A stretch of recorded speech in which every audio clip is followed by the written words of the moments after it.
90% लोग ना, जो नार्सिसिस्ट के जो नाइस फेज होता है उसको सच मान लेते हैं और सोचते हैं कि शायद इसको शर्मिंदगी हो रही है, शायद इसको रिग्रेट हो रहा है, शायद ये वापस ठीक हो जाए, इसके मन में हो सकता है मेरे लिए, मेरे प्रति कुछ अच्छे विचार उमड़ रहे हों।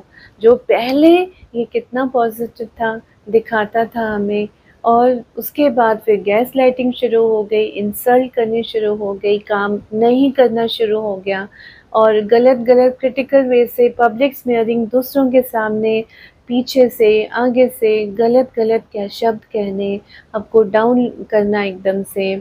तो ये क्या होता है? ये इतना कन्फ्यूज़न ये नार्सिसिस्ट फैलाते हैं, उसका क्या तोड़ है? और ये ऐसा करते हैं तो क्या सच में ऐसा ठीक होते?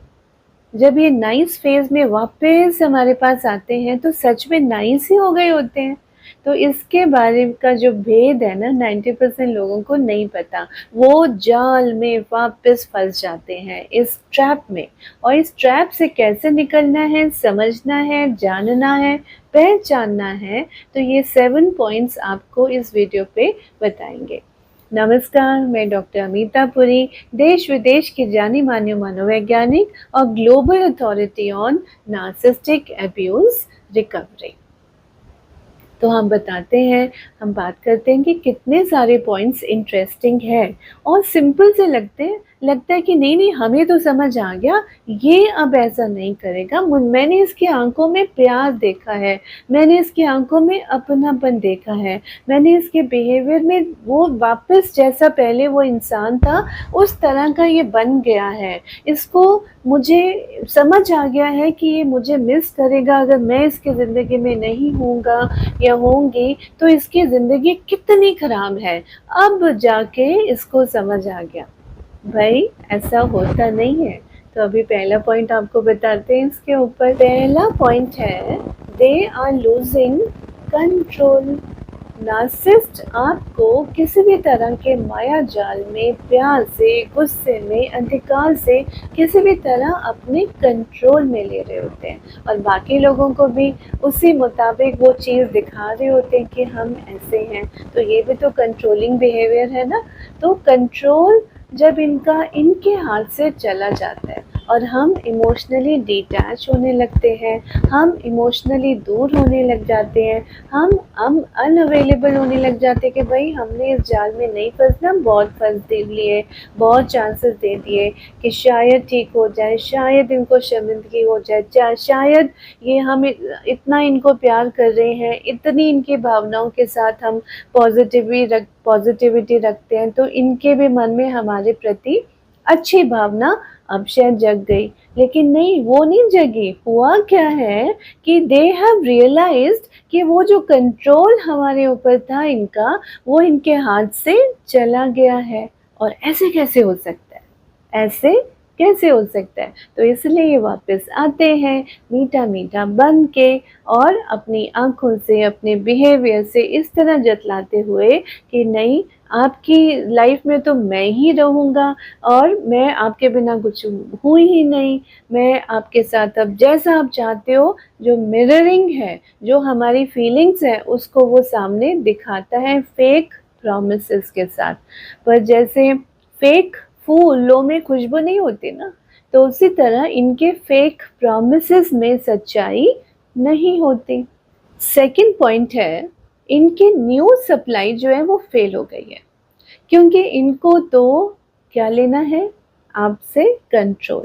तो अगर आपसे कंट्रोल चला गया तो ये दूसरी जगह जाते हैं, तीसरी जगह जाते हैं, चौथी जगह जाते हैं, पर वो कंट्रोल मिलता नहीं है। और जब मिलता नहीं है या दूसरे लोग आपको समझ गए होते हैं, तो फिर ये अनमने से हो जाते हैं, फिर ये वापस आपके पास आते हैं, इसलिए नहीं कि वो आपको प्यार करते हैं, जतलाएँगे कि प्यार करते हैं, आपकी भावनाओं की कद्र कर रहे हैं, करते नहीं हैं। इनकी वो जो कंट्रोल है दूसरों के साथ वो चला नहीं, वो सप्लाई इनको कंट्रोल की दूसरों से मिली नहीं। तो ये वापस आते हैं कि शायद हमारा मन इनको देख के पसीज जाए, इनके आंसू देख के, इनका बिहेवियर देख के, वर्बल, नॉन वर्बल, लेकिन इस ट्रैप में अब हमने फँसना नहीं है। और इसी चीज़ को मैं बाउंड्री एनहांसमेंट थेरेपी में, जो मेरी किताब है बेट, कि बेट लगाते हैं, बाउंड्री एनहांसमेंट थेरेपी करते हैं और अपने आप को वापस इनके माया जाल में फंसने से अपने को बचाना है। तो जो सेकंड पॉइंट अभी क्या था कि वो उनकी जो सप्लाई दूसरी जगह से फेल हो गई। अब जब फेल हो गई तो ये वापस आपके पास आते हैं कि I miss you and I can not live without you. तो इनका प्रॉब्लम क्या है कि वापस नार्सिसिस्टिक सप्लाई हम ही से वापस लेना है। तो जब ये आई मिस यू बोलते हैं तो आई मिस यू नहीं होता, I miss the attention you gave me. तो मैं तो राजा हूँ, मैं तो रानी हूँ, तो ये अटेंशन तो मेरा जन्म सिद्ध अधिकार है। तो पहले वालों ने अटेंशन आपको दी नहीं और हमारे से आपको लेनी है, तो आप आते हैं। तो सेकंड पॉइंट क्या था कि दूसरी जगह से अटेंशन नहीं मिली, वैलिडेशन नहीं मिला, तो वापस इस उम्मीद में कि पहले भी माया जाल में फंसाया था, ये तो अब फिर फंस जाएंगे क्योंकि मुझे पता है कि कौन से ट्रिगर पॉइंट्स दबाने हैं, ये वापस मेरे माया जाल में आ जाएंगे। पर ऐसा नहीं करना। चौथा पॉइंट है कि दे फियर बीइंग एक्सपोज्ड। जब नार्सिसिस्ट सर्वाइवर हील होने लगता है ना, तो वो सच बोलने लग जाता है। वो उसके साथ इतने बरसों में क्या हो रहा था वो उसके बारे में बोलना शुरू कर देता है।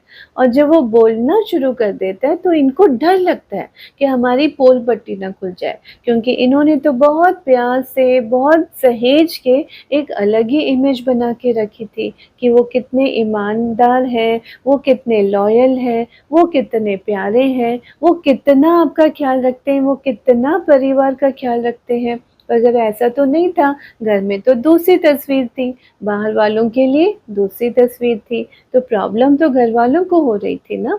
लेकिन इनको समझ ऐसा नहीं आता, तो हमें सावधान रहना है इनसे। ये वाली पर्टिकुलर जो इनकी फीलिंग है कि ये दे फियर बीइंग एक्सपोज्ड, कि इनकी पोल पट्टी खुल जाएगी, जो इतने सालों से इन्होंने अपनी इमेज बना के रखी थी उसमें बिल्कुल एक दरार पड़ जाएगी और सबको पता चल जाएगा।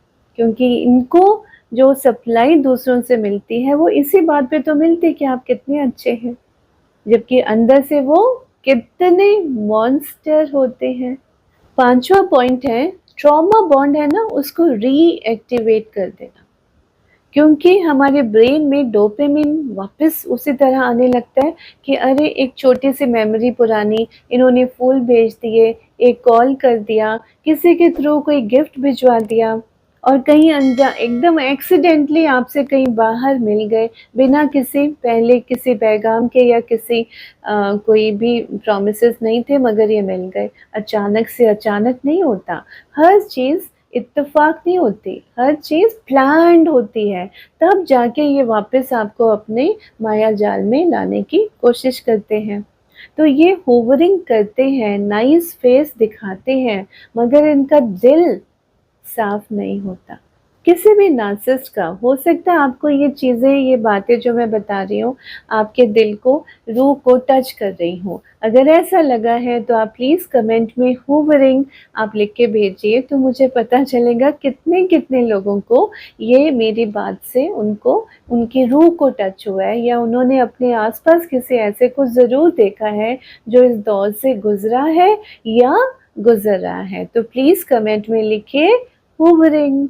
सिक्स्थ पॉइंट है कि ये they don't want you to be happy without them. मेरे बिना ये खुश है, हो नहीं सकता। इनकी ज़रूरत कैसे हो गई मेरे बिना खुश रहने की? मैंने तो इजाज़त दी नहीं खुश रहने की इनको। इतना ज़्यादा ये कंट्रोल करके रखते हैं हर चीज़ में, फाइनेंशियल कंट्रोल और physical control, mental, emotional, social, spiritual. तो ये पूरा कंट्रोल की तो गेम है सारी, है ना? तो इनको ये लगता है कि मेरे बिना ये खुश कैसे हैं, तो वापस वो ज़िंदगी में आना चाहते हैं और तबाही फिर से भरपूर मचाते हैं। तो भाई बच के रहना है और प्लीज़ कमेंट में लिखिए आई विल नॉट। अगर आप वापस उस ट्रैप में नहीं जाएंगे तो क्या लिखेंगे? I will not. सातवां और आखिरी पॉइंट मगर मोस्ट इम्पॉर्टेंट है कि real change is very rare, बहुत मुश्किलों से होता है, अमूमन नहीं होता। रियल चेंज तो नहीं होता, वो फेक होता है, फेक मुस्कान होती है, रियल में नहीं होती। रियल में इनका ईमान नहीं जगा होता आपसे दूर रह के, रियल में इनको शर्मिंदगी नहीं होती आपसे दूर रह के। ये बार बार बार बार आपको महसूस कराएंगे कि आपने कितनी बड़ी गलती की है इनसे दूर जाके या इन पे शक करके या इनसे अलग होके।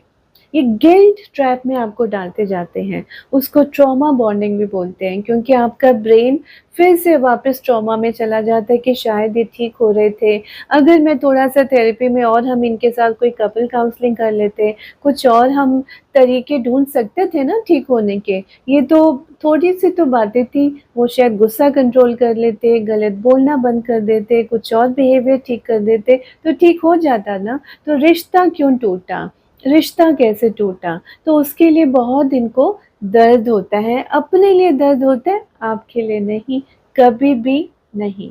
तो बहुत लोग बोलते हैं ठीक होंगे, आप बताइए ना ठीक होंगे तो मैं कुछ भी करने को तैयार हूँ, कितना भी आप पैसा बोलेंगे मैं फीस में देने को तैयार हूँ, मैं रोज आने को तैयार हूँ, आप बताइए।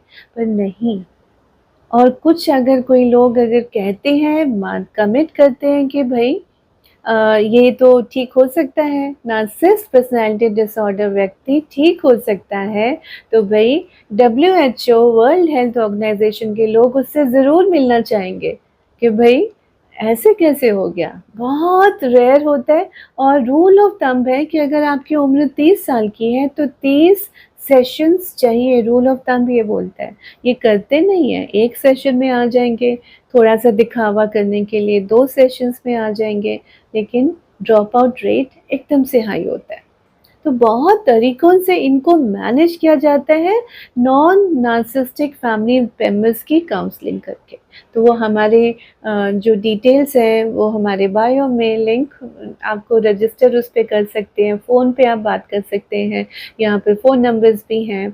तो आप जानेंगे, समझेंगे, पहचानेंगे कि किस तरह हम इनको कंट्रोल कर सकते हैं, हम कर सकते हैं। ये ताकत हम में है है और है। करके तो देखिए, आप कॉल पे बात करेंगे, हम बताएंगे ना आपको किस तरह आप अपना कंट्रोल वापस ले सकते हैं, अपनी ज़िंदगी फिर से जीना शुरू कर सकते हैं और खुशनुमा रह सकते हैं। आप भी रहिए, अपने परिवार को भी रखिए, लेकिन से नो टू अब्यूज़, अब्यूज़ नहीं लेना। अगर करेंगे ना, और आपको ये वीडियो पसंद आया हो, आपके दिल को छुआ हो, तो प्लीज़ इसको लाइक करिए, सब्सक्राइब करिए, भर भर के शेयर कीजिए। आपका एक शेयर किसी की पूरी ज़िंदगी बदल देगा और उतनी दुआएं आपकी झोली में भरेंगी, है ना? धन्यवाद।